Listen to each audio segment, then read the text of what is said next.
Irmãos e irmãs, vou compartilhar uma mensagem do pastor Billy Graham. Assistem comigo. Agora, esta noite, quero que você abra comigo no capítulo 16 do Evangelho de Lucas. A partir do versículo 19, há uma história que Jesus contou. Havia um certo homem rico que se vestia de púrpura e linho fino e vivia todos os dias em grande luxo. E havia também um certo mendigo chamado Lázaro, que jazia à sua porta, cheio de feridas, e desejava alimentar-se com as migalhas que caíam da mesa do rico. Além disso, os cães vinham e lambiam suas feridas. E aconteceu que o mendigo morreu e foi levado pelos anjos ao seio de Abraão. O homem rico também morreu e foi sepultado, e no Hades ergueu os olhos estando em tormento e viu ao longe Abraão e Lázaro em seu seio, e clamou dizendo: Pai Abraão, tem misericórdia de mim e envia Lázaro para que molhe a ponta do dedo em água e refresque minha língua, porque estou atormentado nesta chama. Mas Abraão disse: Filho, lembra-te de que, em tua vida, recebeste teus bens, e Lázaro, do mesmo modo, males. Agora, porém, ele está consolado, e tu estás em tormento. E além de tudo isso, entre nós e vós, há um grande abismo fixo, de modo que os que quisessem passar daqui para vós, não poderiam, nem os de lá passar para cá. Então ele disse: Rogo-te, pois, ó Pai, que o envies à casa de meu pai, pois tenho 5 irmãos, para que lhes dê testemunho, a fim de que não venham também para este lugar de tormento. Abraão lhe disse: Tem Moisés e os profetas, que os ouçam. E ele disse: Não, pai Abraão. Mas se alguém dentre os mortos fosse até eles, se arrependeriam. Mas ele lhe disse: Se não ouvem Moisés e os profetas, tampouco se deixarão persuadir, ainda que alguém ressuscite dos mortos. Bem, estou aqui esta noite não para dizer, vá para o inferno, mas sim, vá para o céu. E estou insistindo para que você não diga, estarei condenado, mas sim, serei salvo. E nesta história, a palavra inferno é usada, traduzida assim em nossa versão autorizada, embora na verdade seja Hades, pois o Hades aparentemente tinha 2 compartimentos. Um era chamado paraíso e o outro era chamado lugar de tormento. E aparentemente podiam ver uns aos outros através do abismo que os separava. E a palavra inferno hoje é constantemente usada como um palavrão. Você a ouve na televisão, vê nos filmes, nos escritos das pessoas, ouve no trabalho e na escola. A Revista Católica dos Estados Unidos, na edição de maio deste ano, 1983, fez uma pesquisa entre os americanos e chegou ao número de 86% dizendo que acreditavam na existência do inferno. Você consegue imaginar isso? 86% dos americanos acreditam que existe um inferno. No entanto, você nunca poderá entender o inferno sem primeiro compreender o grande amor, misericórdia e graça de Deus. E o inferno nunca deveria ser pregado por nenhum pregador sem lágrimas. Já ouvi alguns pregadores falarem sobre o inferno como se estivessem felizes por ele existir e felizes por pessoas estarem indo para lá. Mas eu não sou assim. Eu não gosto de pregar sobre isso. Eu faço isso apenas porque sou ordenado pelas Escrituras a pregar a palavra. E é contra o pano de fundo do amor, misericórdia e graça de Deus que eu devo pregar. Veja, o inferno não foi feito para o homem. O inferno foi criado para o diabo e seus anjos. Mas alguns tomaram liberdade na imaginação e distorceram a ideia do julgamento futuro. Isso faz com que algumas pessoas digam que Deus não é um Deus de amor, distorcendo o conceito bíblico do amor de Deus. Uma senhora disse há algum tempo: eu odeio a própria ideia do inferno. Eu também. E também odeio o pecado que leva as pessoas para lá. Eu odeio a guerra. Eu odeio o fato de que há pessoas passando fome no mundo. Mas a guerra é uma realidade no Líbano e em outros lugares. E a fome é uma realidade no nosso mundo. Infelizmente, odiar isso não muda os fatos. E odiar a morte não muda o fato de que um dia eu vou morrer. Paulo escreveu a Timóteo e disse: prega a palavra. E se eu devo ser fiel ao meu chamado como ministro do Evangelho de Jesus Cristo, devo incluir nessa palavra o que nosso Senhor Jesus Cristo ensinou sobre o inferno. Um clérigo disse que se ele mencionasse o inferno no púlpito, as pessoas o demitiriam. Bem, Eu sei que lá na Carolina do Sul cheguei a um lugar, anos atrás, onde havia 16 placas de redução de velocidade e placas de pare, porque tantas pessoas haviam morrido naquele cruzamento. Agora, é errado o estado da Carolina do Sul colocar esses sinais e avisar as pessoas? É errado eu te alertar esta noite sobre o que Jesus ensinou e o que a Bíblia ensina de capa a capa? É errado um homem agitar uma lanterna para parar as pessoas em um cruzamento ferroviário? É errado erguer a bandeira e avisar sobre o julgamento que está por vir? Lembro-me de anos atrás, quando estávamos no Mississippi, havia um trecho de estrada e veio um daqueles terríveis tornados. Uma ponte foi arrastada pela enxurrada, e um homem, ao ver o que havia acontecido, saiu à noite e tentou acenar para os carros com seu lenço molhado e uma lanterna, mas nenhum deles parou. 5 carros caíram e todos os ocupantes morreram. Jesus curou uma vez um homem mentalmente perturbado, o gadareno, um homem possesso por demônios, e o povo pediu que Jesus os deixasse em paz. E ele atendeu ao pedido deles, ele os deixou. Você não precisa ouvir este sermão hoje à noite. Você pode dizer, não quero ouvir sobre isso. Deixe-me em paz. E Jesus pode atender sua oração e deixá-lo em paz. E se você for deixado em paz, pelo Espírito de Deus, você nunca poderá encontrar o perdão do pecado e você nunca poderá entrar no paraíso. As pessoas não querem ser avisadas sobre o julgamento e o inferno. E você pode dizer, isso não é da minha conta. Bem, suponha que você esteja se afogando e eu tenha o barco salva-vidas do Evangelho. Eu não vou deixar você se afogar se puder ajudá-lo. Você está faminto e eu tenho o pão da vida. Eu não vou deixá-lo sem alimento. Você foi envenenado pelo pecado e eu tenho o antídoto do Evangelho de Cristo. Eu não vou deixá-lo morrer. Você está perdido na escuridão e eu tenho a luz do Evangelho. Eu não vou deixá-lo sozinho. Você está em cativeiro e eu falarei a verdade que pode te libertar. Você está doente e eu falarei a verdade que pode te trazer cura. Você está em um caminho largo que leva à destruição e eu falo a verdade que pode te transferir para o caminho estreito que leva à vida eterna. Você está em um mar tempestuoso e revolto e eu falo a verdade que pode te levar ao porto seguro. Algumas pessoas dizem que não estamos realmente perdidos. O diabo disse isso a Eva no jardim do Éden. Quando Deus disse, se comer do fruto daquela árvore proibida, você certamente morrerá. O diabo sussurrou em seu ouvido, através da serpente, e disse, certamente não morrerás. Isso é chamado de universalismo. Em outras palavras, todos estão salvos, só não sabem disso. Hoje, há uma forma sutil de universalismo que está se espalhando, até mesmo entre grupos evangélicos, dizendo que ninguém realmente morrerá, que não existe inferno. Mas eu acredito que há, de acordo com os ensinamentos da Escritura. Creio que isso é intuitivo. Acho que o homem, em qualquer parte do mundo, sente que um dia terá que prestar contas e sofrerá de alguma forma pela vida desobediente que viveu aqui. E Jesus ensinou isso constantemente. Ninguém na Escritura falou mais sobre o inferno do que Jesus.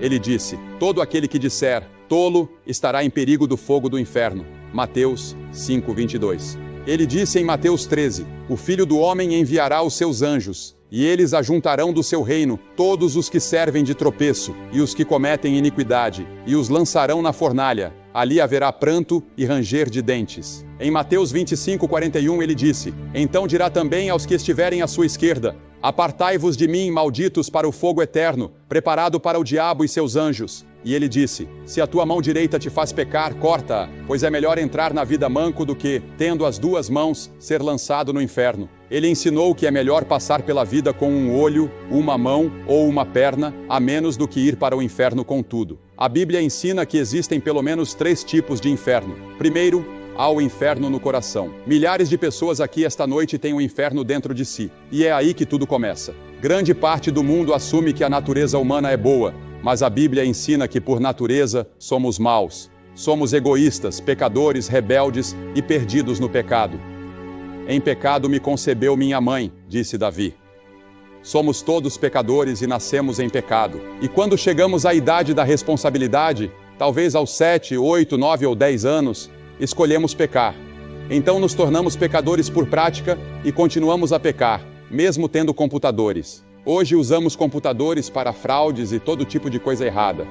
E então há tudo isso que vemos, com autoridades procurando por plantações de maconha nas florestas e em todos os lugares, porque as pessoas estão plantando por toda parte. E qualquer comitê de investigação que você nomeie, ao final, sempre descobre algumas cobras. Porque a natureza humana é má, a natureza humana é corrupta. E é por isso que precisa de redenção, precisa ser transformada, precisa do novo nascimento. E foi para isso que Cristo veio. Existe o inferno no coração, o inferno da culpa. Um homem me escreveu há algum tempo dizendo que estava traindo sua esposa, vivendo parte do tempo com outra mulher em outra cidade. E ele disse: estou vivendo no inferno. Ele se viu preso nessa situação e aquilo era um inferno para ele.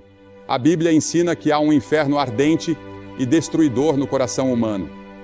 As mesmas pessoas que parecem tão boas, saudáveis e corretas, podem da noite para o dia se transformar em assassinos cruéis e maníacos. Conheço uma mulher distinta, bonita, cujo marido era um dos líderes da comunidade. E sem quase nenhuma provocação, enquanto ele dormia, ela pegou uma pistola e o matou. Agora, ela está na prisão. E lemos sobre casos assim todos os dias nos jornais. Pessoas que eram consideradas boas e respeitáveis fazem coisas que jamais imaginaram que fariam. Existe o inferno da culpa dentro do coração. Depois, há o inferno da inquietação. A Bíblia diz: os ímpios são como o mar agitado. Neste último verão, estivemos na Europa, em Amsterdã, para aquela grande conferência de evangelistas itinerantes, que acredito ter sido uma das maiores conferências da história da Igreja Cristã. No entanto, encontramos muitas outras pessoas que estavam lá apenas buscando algo, mas sem saber o que. Vi americanos, japoneses e pessoas de várias partes do mundo correndo como se suas vidas dependessem disso. Não sabiam para onde iam, nem o que estavam fazendo. Apenas corriam, tentando encontrar descanso e paz.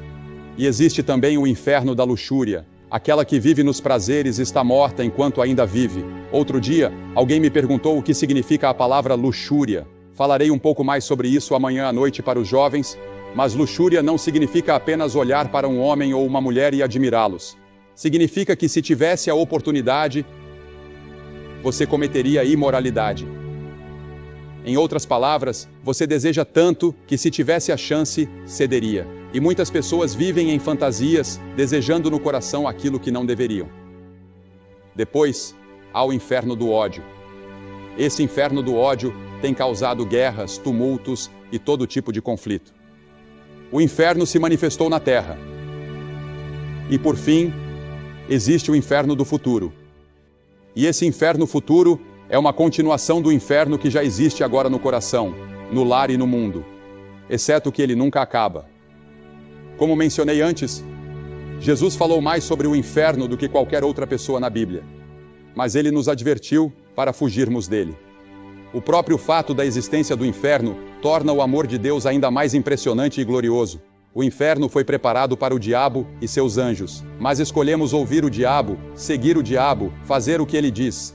E mesmo assim, Deus nos ama tanto que criou um plano para nos salvar, para que nunca precisemos passar um único dia no inferno.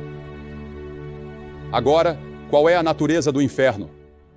Bem, existem muitos mistérios em torno desse assunto, mas essencialmente, o inferno é a separação de Deus. O pecado nos separa de Deus, e essa separação continua pela eternidade. Jesus usou 3 palavras para descrever o inferno. Ele usou a palavra morte. Deus é vida, e estar separado de Deus é estar morto, espiritualmente morto, separado da vida de Deus. Depois, ele usou a expressão trevas exteriores. Deus é luz, e no inferno estamos separados da luz, vivendo na escuridão. E então, ele usou a palavra fogo. E já me perguntei muitas vezes se esse fogo não seria um fogo interno, uma sede insaciável por Deus, um desejo de comunhão com Deus que nunca pode ser satisfeito. Rejeitamos Deus, viramos as costas para Ele e nunca mais podemos conhecê-lo. Essa história nos mostra que aquele homem não teve uma segunda chance. Mostra também que no inferno ele se tornou evangelístico. Ele queria alcançar seus irmãos. Pense nisso, ele estava no inferno. E queria que alguém fosse até sua casa avisar seus irmãos para que não fossem para lá, para que fizessem qualquer coisa, menos ir para aquele lugar. E aqueles que já partiram, que talvez estejam sofrendo as dores do inferno agora, se pudessem estar aqui hoje à noite, diriam a você: afaste-se, não venha para cá, arrependa-se de seus pecados, receba Cristo, tenha certeza do seu relacionamento, não vá para este lugar. É o banimento da presença de tudo o que é alegre, bom, justo e feliz. E as Escrituras dizem: prepare-se para encontrar o seu Deus. Você sabe, nós nos preparamos para tudo, menos para a morte. Nos preparamos para a educação, negócios, carreiras, casamento, velhice, mas não para o momento do julgamento. Fazemos todos os tipos de seguros possíveis e nos preocupamos com aposentadorias, previdência social e tudo mais. Mas você tem certeza do seu relacionamento com Cristo? Está determinado que o homem morra uma só vez, e depois disso vem o juízo. A morte é um acontecimento que cada um considera antinatural para si mesmo, mas natural para os outros. Sabemos que o outro homem vai morrer. Sabemos que o câncer vai atingir outra pessoa.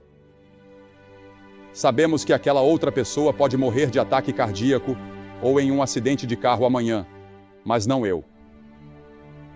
E vivemos como se fôssemos viver assim para sempre, mas não vamos. Em pouco tempo, tudo isso acabará para todos aqui. E você estará na eternidade. Onde estará? Banido de Deus? Ou com Cristo no paraíso? O homem na cruz que estava morrendo com Jesus era um terrível pecador. Ele merecia ser crucificado. Ele merecia o castigo de acordo com a lei, e ele reconheceu isso. Então ele se voltou para Jesus e disse: Senhor, lembra-te de mim quando entrares no teu reino. Foi só isso que ele disse. Lembra-te de mim? Ele não teve tempo de ser batizado, não teve tempo de se tornar membro de uma igreja. Não teve tempo de fazer nada, exceto simplesmente crer. E Jesus disse: hoje estarás comigo no paraíso. Pense nisso. A primeira pessoa que Jesus levou para o paraíso com ele foi aquele ladrão, aquele assassino, aquele homem que merecia o inferno. Mas na cruz, Cristo estava morrendo por pessoas como ele. E Cristo estava morrendo por pessoas como você. E as pessoas mais difíceis de alcançar não são aquelas como ele.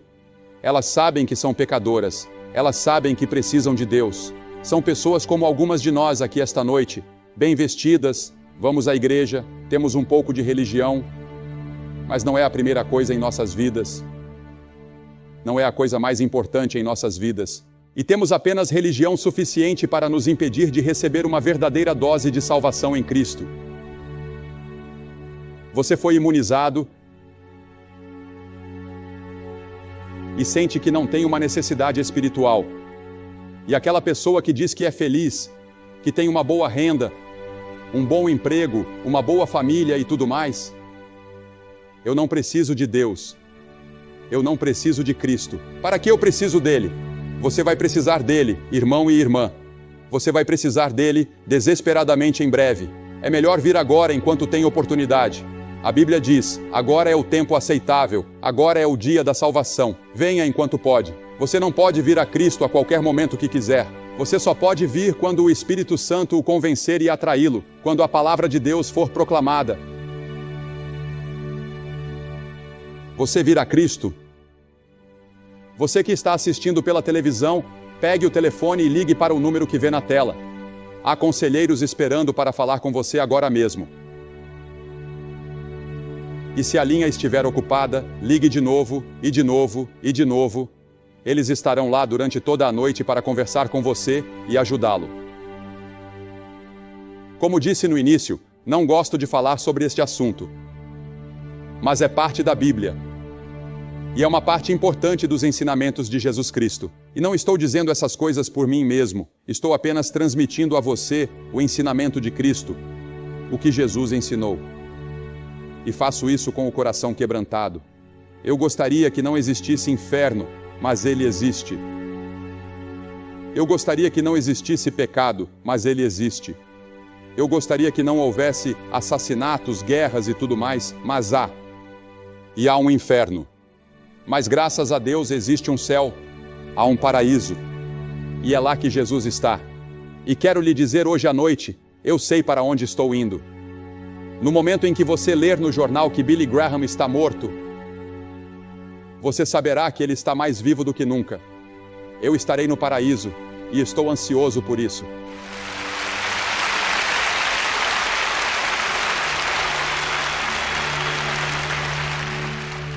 E milhares de vocês aqui hoje à noite podem dizer a mesma coisa, mas outros milhares não podem. Você não pode dizer isso com certeza. Você não tem essa segurança. Você não gostaria de ter certeza, ao sair daqui hoje, de que está a caminho do céu?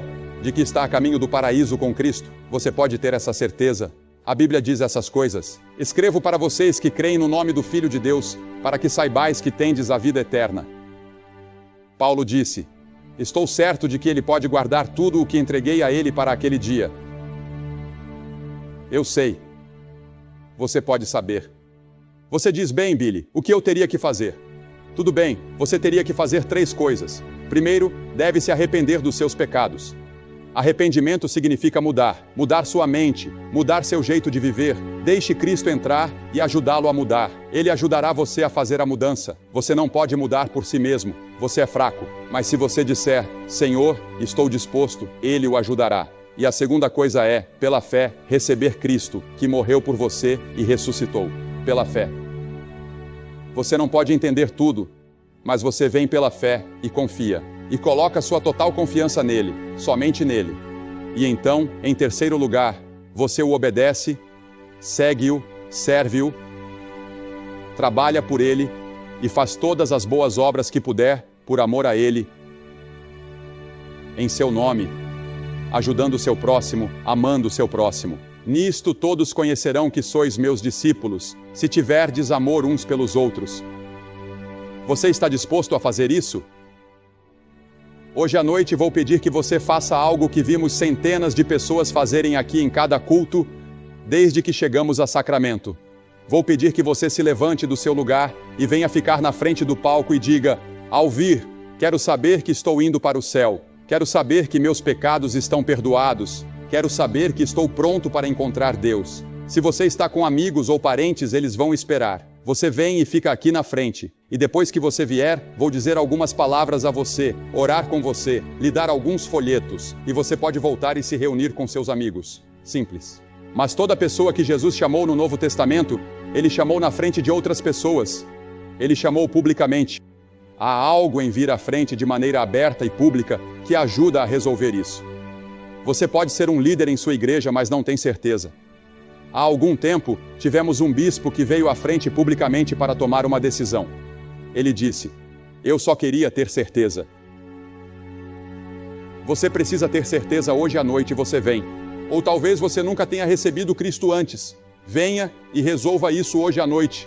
Você pode fazer isso agora, rapidamente. Basta se levantar do seu lugar. Centenas de vocês de todos os lugares. Você pode estar no coro lá em cima. Leva cerca de 2 minutos para vir. Então se levante e venha. Vamos esperar por você.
Como você que está assistindo pela televisão pode ver, aqui em Sacramento, Califórnia, centenas de pessoas estão vindo para fazer seu compromisso com Jesus Cristo esta noite e para certificar seu relacionamento com Cristo.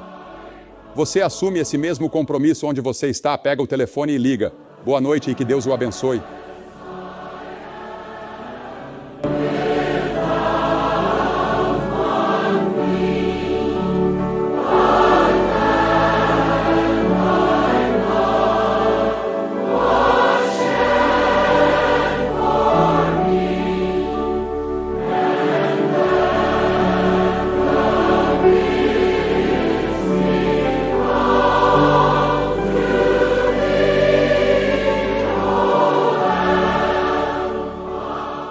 Deixe seu like se o vídeo tocar seu coração e compartilhe com amigos e familiares para espalhar essa mensagem de amor e fé.